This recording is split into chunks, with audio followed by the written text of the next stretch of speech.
জয় শ্রীকৃষ্ণ। রাধে রাধে। নমস্কার বন্ধুরা, সত্যানুসরণ চ্যানেলে আপনাদের সকলকে জানাই স্বাগত। আমি আশা করি আপনারা সকলে ভগবান বা ঈশ্বরের কৃপায় ভালো আছেন, সুস্থ আছেন। বন্ধুরা, আপনি যদি লাইফে কিছু শিখতে চান বা জানতে চান তাহলে চ্যানেলটি সাবস্ক্রাইব অবশ্যই করুন। আষাঢ় মাসের বৃহস্পতিবার, ভুলেও এই 6টি কাজ আপনি আপনার বাড়িতে করবেন না, নইলে আপনি আপনার বিপদ নিজেই ডেকে আনবেন। আর এই 6টি কাজের মধ্যে একটি হলো খাওয়া দাওয়ার বিষয়। বন্ধুরা, 90% মানুষ আষাঢ় মাসে এই জিনিসটি খেয়ে, যার ফলে সারা জীবন মাথা চাপড়ানো ছাড়া আর কিছুই বাকি থাকে না। বন্ধুরা, আপনারা প্রত্যেকেই জানি যে সপ্তাহের 7টি দিনই বিভিন্ন দেবদেবীর জন্য বরাদ্দ করা হয়েছে। ঠিক এরই পাশাপাশি প্রত্যেকটি হিন্দু বাঙালি বাড়িতে কিন্তু মা লক্ষ্মীর পুজো আরাধনা করা হয়। ঠিক তেমনই আপনারা সকলেই জানি সোমবার যেমন দেবাদিদেব মহাদেবের পুজো আরাধনার জন্য বলা হয়ে থাকে, ঠিক তেমনই মঙ্গলবার হলো মঙ্গলচণ্ডীর পুজো আরাধনার দিন। ঠিক তেমনই বৃহস্পতিবার হলো মা লক্ষ্মীর পুজো আরাধনা করার দিন। আর বন্ধুরা, এই আষাঢ় মাসে বৃহস্পতিবারে এমন কিছু কিছু কাজ রয়েছে যা ভুলেও কখনোই আমাদের করা উচিত নয়। তাই এই প্রসঙ্গে বিস্তারিত জানার আগে আপনাদের বলে রাখি, আপনি যদি আমাদের চ্যানেলে নতুন হয়ে থাকেন তাহলে চ্যানেলটি অবশ্যই সাবস্ক্রাইব করুন এবং পাশে থাকা নোটিফিকেশন বেল আইকনটি ক্লিক করুন, কারণ আমি বিভিন্ন প্রকার তন্ত্রমন্ত্র, বশীকরণ, টোটকা, বাস্তু টিপস, জ্যোতিষশাস্ত্র, পুজো আরাধনা এবং ব্ল্যাক ম্যাজিক করা নিয়ে নিত্য নতুন ভিডিও আপলোড করে থাকি, যা প্রয়োগ করার মাধ্যমে আপনার জীবনে থাকা সকল প্রকার সমস্যার সমাধান করতে পারবেন। চলুন এইবার মূল আলোচনায় প্রবেশ করা যাক।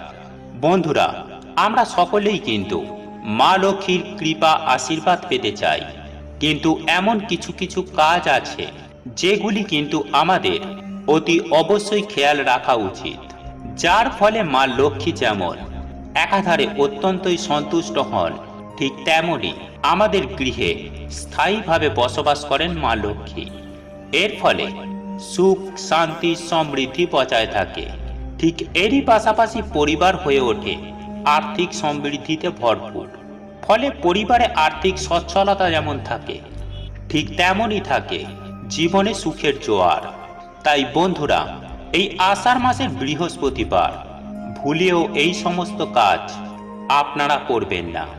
আমি সবার প্রথমেই যে বিষয়টির কথা জানাব সেটি হলো, বিশেষ করে বাড়ির মহিলারা এবং বাড়ির অন্যান্য যে সদস্যরা রয়েছেন তাদের উদ্দেশ্যে বলবো, বৃহস্পতিবার আপনারা কখনোই মাথায় শ্যাম্পু সাবান দিয়ে স্নান করবেন না। এই কাজটি কিন্তু আপনার পরিবারের জন্য অত্যন্তই অমঙ্গল এবং অশুভ ফলদায়ক। আর আপনি যদি এই সমস্ত কাজ করেন তাহলে এর ফল কিন্তু একদিকে যেমন বৃহস্পতি দেব আপনার উপর অসন্তুষ্ট হবেন, ঠিক তেমনি আপনার উপর বৃহস্পতির কুপ্রভাব পড়তে পারে। তাই সুপ্রিয় দর্শক বন্ধুরা, এই সমস্ত কাজ আষাঢ় মাসের বৃহস্পতিবার অতি অবশ্যই এড়িয়ে চলুন। এরপর দ্বিতীয় যে বিষয়টির কথা জানাবো সেটি হলো, এই আষাঢ় মাসে বৃহস্পতিবার কখনোই বাড়ির যে কোনো সদস্য চুল, নখ, দাড়ি কাটবেন না। এবং আপনার যদি বাড়ির কোনো সদস্য এই জিনিসগুলি কাটতে যান তাকেও কিন্তু আপনি বাধা দেবেন। মনে রাখবেন, এই সমস্ত কাজ কিন্তু এই আষাঢ় মাসে বৃহস্পতিবারের জন্য একদমই নয়। আর আপনি যদি এই কাজ করে থাকেন তাহলে এটা অত্যন্তই অশুভ। এবং এর কারণ হিসাবে শাস্ত্রে উল্লেখ আছে যে আপনি যদি বৃহস্পতিবার এই কাজ করেন তাহলে একদিকে যেমন বৃহস্পতির কুপ্রভাব আপনার জীবনে পড়বে, ফলে আপনার জীবনে চরম ভয়ঙ্কর আর্থিক সংকট নেমে আসতে বাধ্য। ঠিক সেই সঙ্গে আপনি আপনার বাড়ির মধ্যে সুখ শান্তির পরিবেশ আপনি কখনোই লক্ষ্য করতে পারবেন না।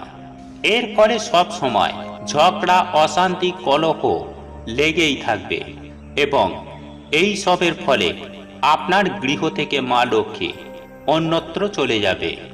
এরপর আমি তৃতীয় যে বিষয়টির কথা বলবো সেটি হলো এই আষাঢ় মাসের বৃহস্পতিবার অনেকেই আমিষ আহার গ্রহণ করেন। এই ভুলটি কিন্তু আপনারা কখনোই করবেন না। আমি আপনাদের উদ্দেশ্যে জানিয়ে রাখি, বৃহস্পতিবার যেহেতু মা লক্ষ্মীর বার, আর এই মা লক্ষ্মীর বারের দিন আপনারা কখনোই গৃহে আমিষ আহার গ্রহণ করবেন না।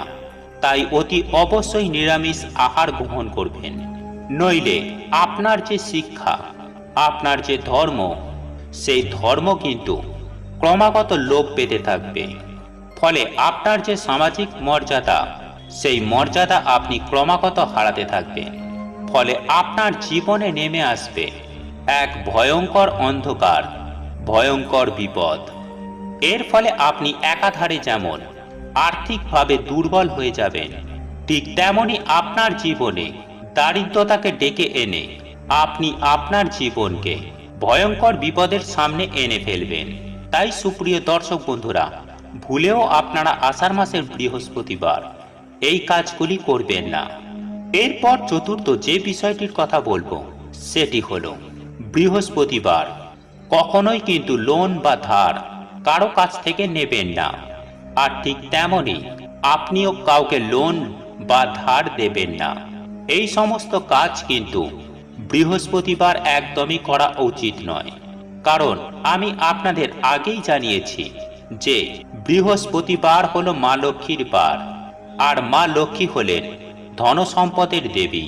আর আপনি যদি এই সমস্ত কাজ বৃহস্পতিবার করে থাকেন, মা লক্ষ্মী কিন্তু অত্যন্তই আপনার উপর রুষ্ট হন। ফলে আপনার গৃহে যেমন অন্ধকারের কালো ছায়া নেমে আসে, ঠিক তেমনি আপনি আর্থিকভাবে প্রবলভাবে ভেঙে পড়বেন। আপনার জীবনে সব সময় অস্বস্তির একটি পরিবেশ বিরাজ করবে আপনার গৃহে, আপনার জীবনে। তাই সুপ্রিয় দর্শক বন্ধুরা, এই সমস্ত দিন যদি আপনাকে না দেখতে হয়, তাহলে কখনোই আষাঢ় মাসের বৃহস্পতিবার এই সমস্ত কাজ ভুলেও করবেন না। এবং পঞ্চম যে বিষয়টির কথা বলবো সেটি হলো বৃহস্পতিবার আপনারা কখনোই বাড়ি ঘর কখনোই পরিষ্কার পরিচ্ছন্ন করবেন না। অর্থাৎ বাড়িতে ঝাঁট দেওয়া, ঝুল ঝাড়া এই সমস্ত কাজ কখনোই করবেন না। কিন্তু অতি অবশ্যই বৃহস্পতিবার আপনারা ঘরদোর পরিষ্কার করবেন, তাও শুকনো কাপড় বা ভেজা কাপড় দিয়ে। কারণ বাড়ি ঘর সব সময় পরিষ্কার পরিচ্ছন্ন রাখার চেষ্টা করবেন। আর পরিষ্কার পরিচ্ছন্ন থাকলে তাহলে মা লক্ষ্মী অবশ্যই আপনার গৃহে বসবাস করবেন। আর আমরা আপনারা সকলেই জানি যে মা লক্ষ্মী কিন্তু অত্যন্তই চঞ্চলা। তাই আপনার গৃহে যদি মা লক্ষ্মীকে সারা বছর অধিষ্ঠান করাতে চান, তাহলে এই সব বিষয়গুলি অতি অবশ্যই মাথায় রাখার চেষ্টা করবেন বা মেনে চলার চেষ্টা করবেন। এরপর আমি সর্বশেষ যে বিষয়টির কথা বলবো তা হলো, সুপ্রিয় দর্শক বন্ধুরা, এই আষাঢ় মাসে ভুলেও কখনো আপনারা পাকা বেল খাবেন না।